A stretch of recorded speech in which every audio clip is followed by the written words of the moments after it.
kita akan belajar penjumlahan dan pengurangan. Sudah siap belajar hari ini? Yuk kita mulai.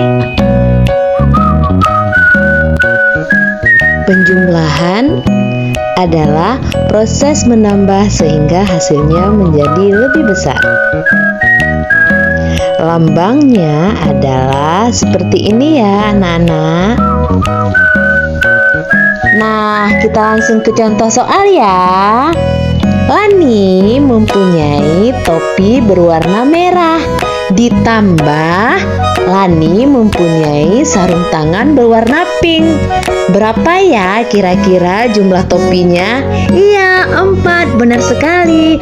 Berapa ya kira-kira jumlah sarung tangan Lani? Iya, tepat sekali, sarung tangan Lani ada 3. Berapa ya jumlah keseluruhannya? Topinya ada 4. Kita tambah 5, 6, 7. Nah, jumlah seluruhnya adalah 7. Tepat sekali. Nah, sekarang kita lanjut ke pengurangan ya. Pengurangan adalah proses mengambil sebagian atau seluruhnya sehingga hasil atau sisanya menjadi lebih sedikit. Lambangnya seperti ini ya anak-anak. Yuk sekarang kita ke contoh soal.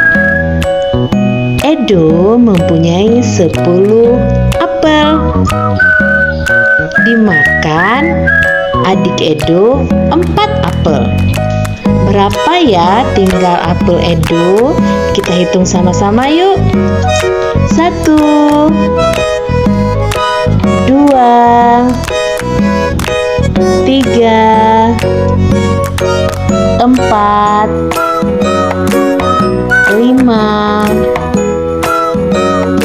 6. Nah, apel Edo tinggal 6. Nah, sampai di sini dulu ya pembelajaran kita hari ini. Sampai jumpa.